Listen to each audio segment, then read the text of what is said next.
Oh my goodness, what's going on, y'all? Isn't it exciting? Diddy has to face Al B. Sure in the courtroom. They are saying Al B. Sure is going to confront Diddy in that courtroom and tell the world what Diddy did to Kim Porter, y'all. Are y'all ready for this? Honey, what? I tell you, it's about to go down. I found this video. I don't know if everything they're saying is true or not, but I know you guys want to watch it and react to it, right? Right. All right, so comment. I want to know what y'all think about this. And it's crazy. Al B. Sure is getting his revenge. Seeing Diddy behind bars, arrested in that court case, and he can't do what he want to do. And remember, they said that Al B. Sure he was about to die, and they said Diddy was behind that. So he gonna get in front of Diddy, he gonna look Diddy in his eyes, and he gonna tell him about himself. It ain't nothing Diddy can do about it. He can't even say nothing. Honey, when I tell you this is gonna be crazy. Look at this video, y'all. Tell me what y'all think about this. Make sure you guys like, share, subscribe here at the Messy Sweet Spot. Okay. Before we begin, viewer discretion is strongly advised. The following is for educational and entertainment purposes only. This is the verbatim federal courtroom testimony of the Sean Diddy Combs trial, as reported by Inner City Press. The courtroom fell into a stunned silence when Al B. Sure stepped forward, not as a celebrity, not as an ex-partner, but as a man claiming he nearly lost his life for knowing too much. In a trial already brimming with scandal, his voice added a haunting new layer. With a grim expression, he recalled the warnings Kim Porter gave him before her mysterious death. A woman once full of life, now reduced to autopsy reports and whispers. Al claims her death wasn't what they told us, and what he's been through since only deepens the suspicion. From his sudden, unexplained coma to the chilling final conversations he had with Kim, the dots are beginning to connect in ways nobody expected. And now, he's testifying under oath, suggesting Diddy might not just be guilty of crimes in plain sight, but also of secrets buried with the dead. This isn't a story about music. It's a reckoning years in the making. When Al B. Sure entered the courtroom, the tension became palpable. This wasn't just another witness. He was someone with direct personal history involving Kim Porter, someone who had been publicly hinting for years that her death was anything but natural. Clad in a sharp charcoal suit and visibly emotional, Al sat down, glanced at Diddy for a brief moment, then fixed his eyes straight ahead. You could almost feel the weight in the room shift. For years, people dismissed Al's claims as conspiracy, bitterness, or attention-seeking. But now, under oath, his words would carry more power than ever before. His testimony began not with an accusation, but with a reflection. A memory of Kim that stunned the gallery. He described her laugh, her energy, her devotion to her children. Then, suddenly, he shifted gears. Kim warned me years before she passed. She said, "You're too trusting. If you keep being this open with everyone, you're going to get hurt. Or worse." I didn't understand her back then. Now I do. According to Al, Kim had told him plainly that she feared for her life, that people in Diddy's inner circle were not just enablers, but dangerous. The judge asked him to stay on topic. He took a breath and continued. "I'm here because I believe what happened to Kim was not natural. And I believe what happened to me, my coma, was not accidental." That drew gasps from the back row. Al then described in detail the timeline leading up to his sudden medical crisis in 2022, which doctors called multi-organ failure. At the time, it was mysterious. He was healthy, he had no prior warning signs. It was like my body shut down. One day I was fine, the next I was gone. Flatline. He paused before adding, "And that wasn't the first time I felt targeted." Court officials confirmed that Al had been subpoenaed and had initially tried to avoid testifying out of fear. "But I realized," he said, "that silence is the real death sentence.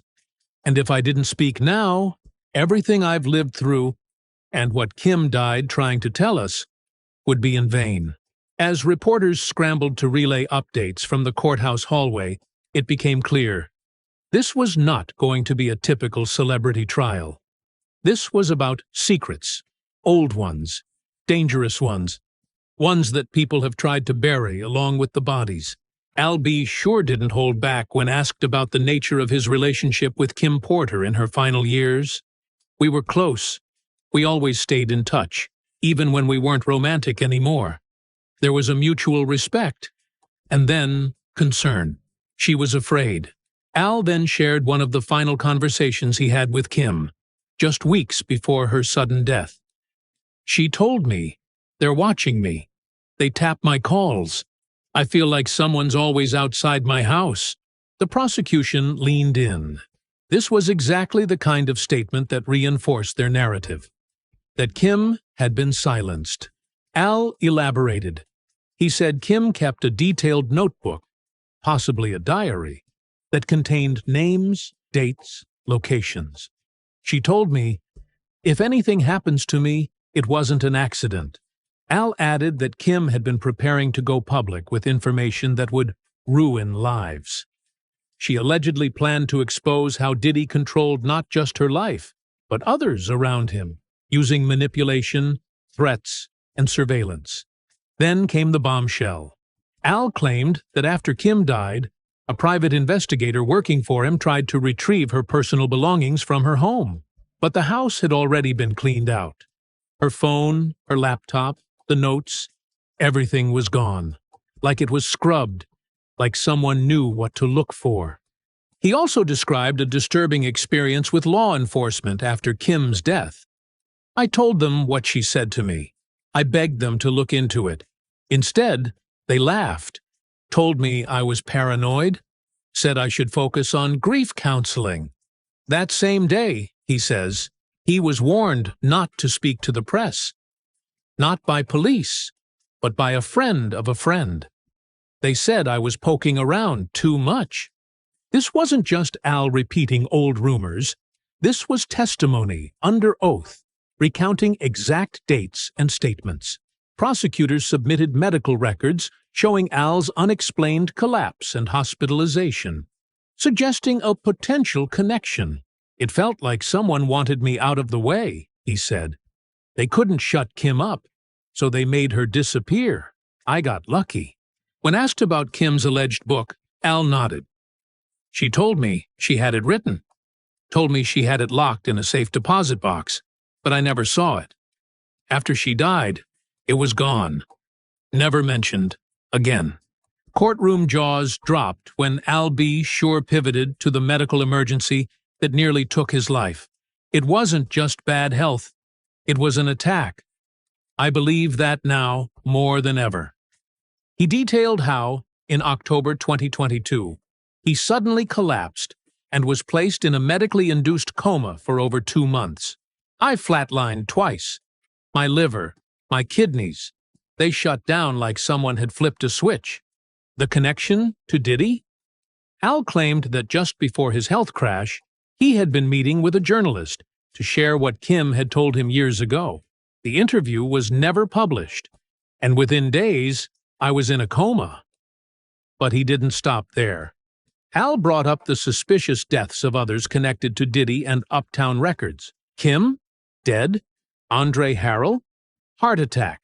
Heavy D? Heart failure. All had books or memoirs in progress. All died before they could finish them. He then added, "You tell me that's a coincidence." He revealed something else, something never reported before, that in the weeks before his coma, he had been anonymously mailed a flash drive.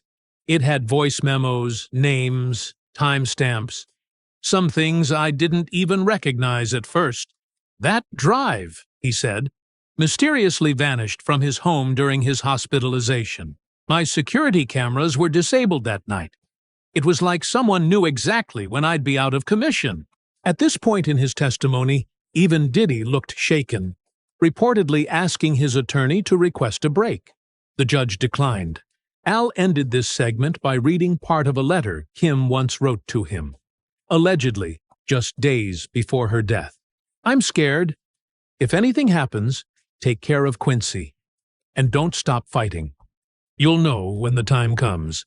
It was the first time the courtroom had heard these words, and as they echoed through the chamber, you could feel it. This wasn't just testimony anymore. It was a warning from the grave.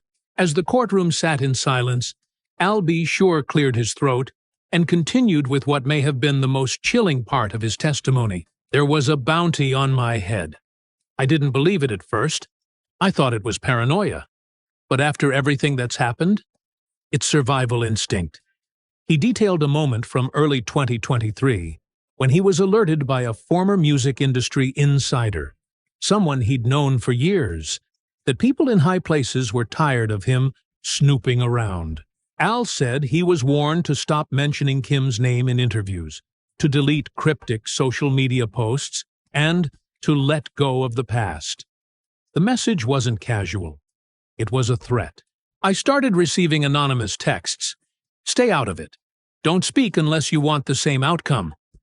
At first, I thought it was spam. But when my car brakes failed on the highway a week later, I knew this wasn't a joke."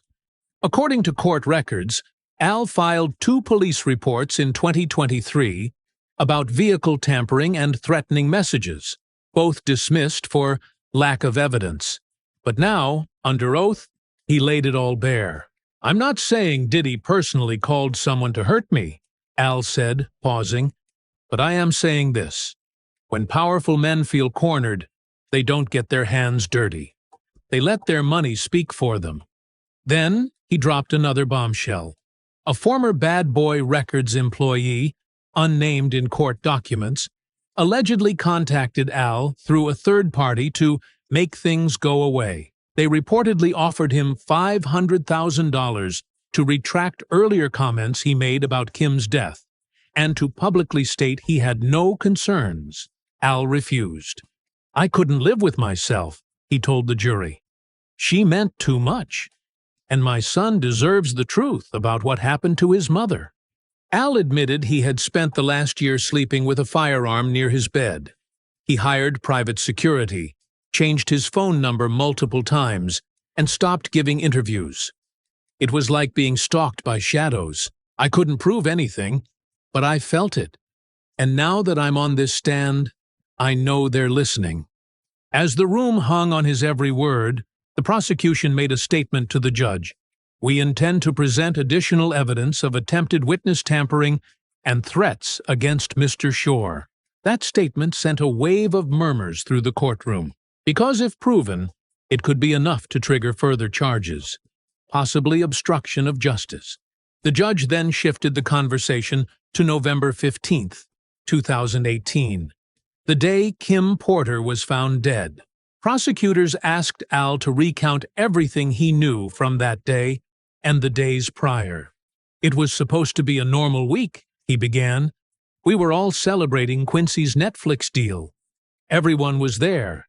Me, Kim, Diddy, the kids." Al described Kim as vibrant and healthy, dancing with her children, sharing laughs with old friends. "There was no sign of illness. None." That night, Kim reportedly told Al she was nervous. When he pressed her, she just said, "I feel like I'm being watched again." It wasn't the first time Kim had made such remarks. What disturbed the courtroom most, though, was the inconsistency in how Kim was found. According to Al's testimony, he was told by someone close to the house staff that Kim wasn't discovered peacefully in her bed, as the public was led to believe, but in the bathroom, on the floor, near the tub. And not just that. There were allegedly blood stains on her pillowcase and a trail that led from the bed to the bathroom. Al said he tried to get access to the autopsy, but was denied. When I asked why, they told me the results were sealed. "By who?" I asked. No answer. The more I pushed, the more people backed off. Then came the revelation about the 911 call. Official records state that Kim was found unresponsive around 11 a.m. but Al says she called 911 herself at 2:43 a.m. that morning. Why did no one respond sooner? Why did they say it was a pneumonia-related death if she had been screaming for help in the middle of the night?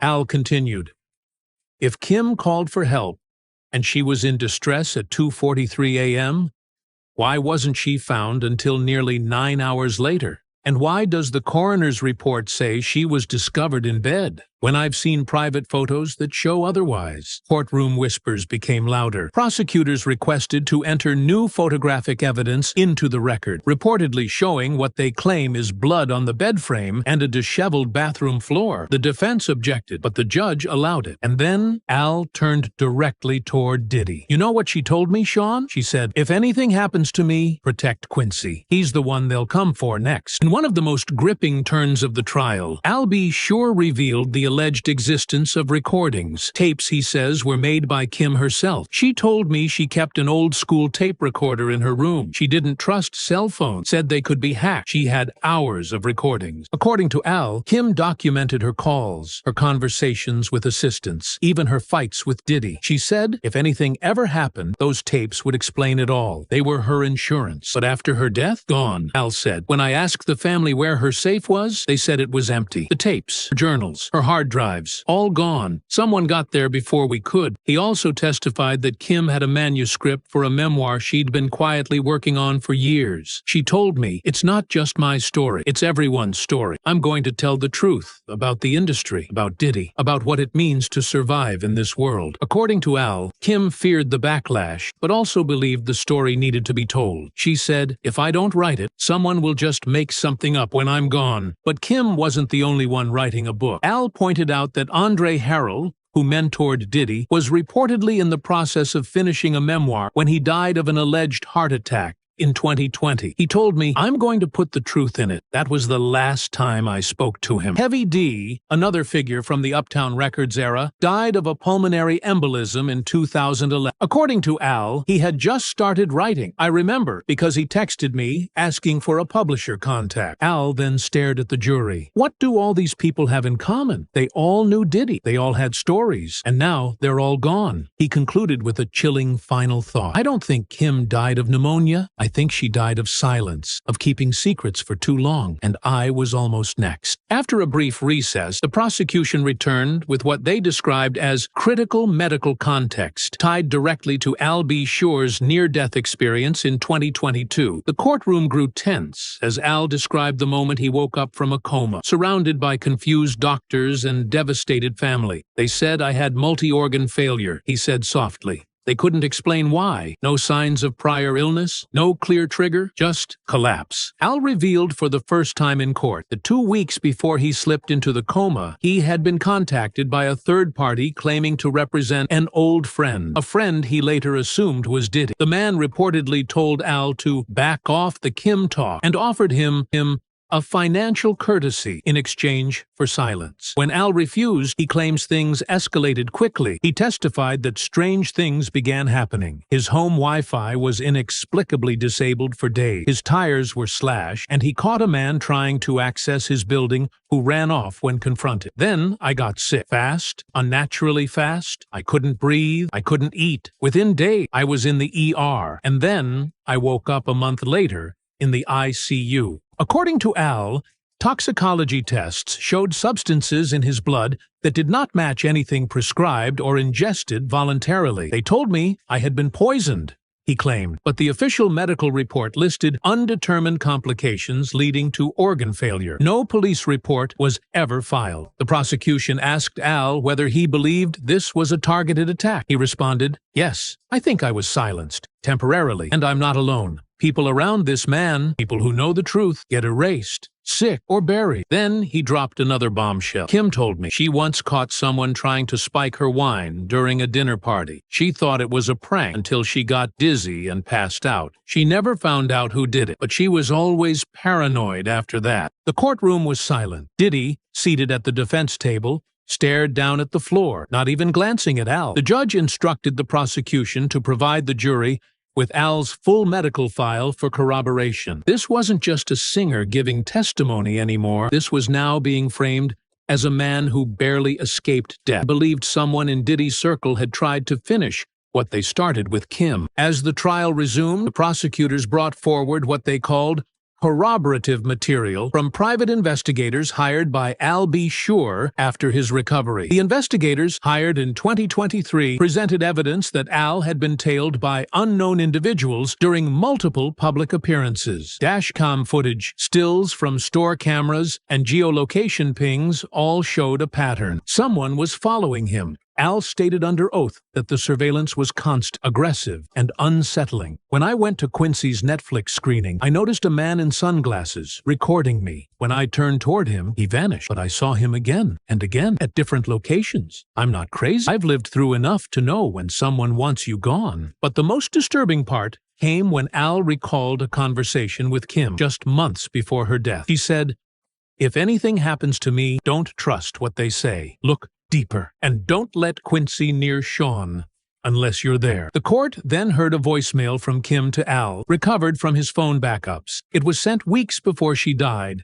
and had never been played publicly until now. Her voice, calm but trembling, said, "Hey, it's me. I don't want to text this, so I'm just calling. Something doesn't feel right lately. If something happens, you need to tell the truth. Don't let them write my ending. You know what we've seen, what we've lived through. Watch your back, Al." This voicemail changed the mood in the courtroom. Members of the jury looked shaken. One even wiped away tears. The defense tried to argue that the message could be interpreted in many ways, but the emotional impact was already done. Al continued, "She was scared, and she had reason to be. Her phones were tapped. Her home had cameras she didn't install. She said she once found a recording device in her child's stuffed toy. And you think she just died of pneumonia?" Al stated that Kim had planned to move out of Los Angeles in early 2019. She told Al she wanted to disappear quietly with the kids, somewhere no one could find her. But she never got that chance. In the final portion of Al's testimony,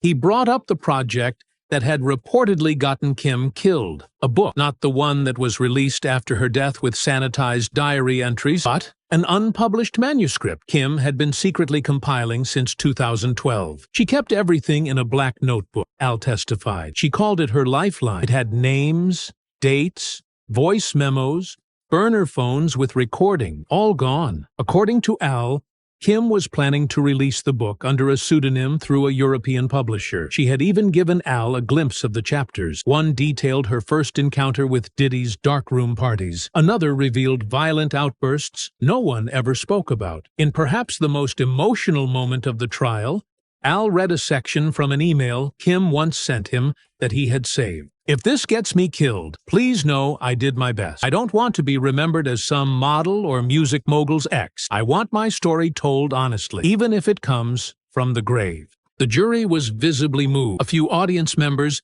including women who claimed to have worked with Kim, were seen crying. Al concluded she wanted to be more than a footnote in his story. She was a mother, a survivor, and someone who finally got tired of being silenced. And now I owe it to her to make sure the silence ends. With that, the prosecution rested. Al B. Sure stepped down from the witness stand, not as a grieving ex, not as a musician, but as a man who may have just helped unlock one of the darkest, most carefully buried secrets in hip-hop history. And as the courtroom emptied out for the day, whispers lingered about what Al just unleashed, because it wasn't just testimony, it was a bombshell.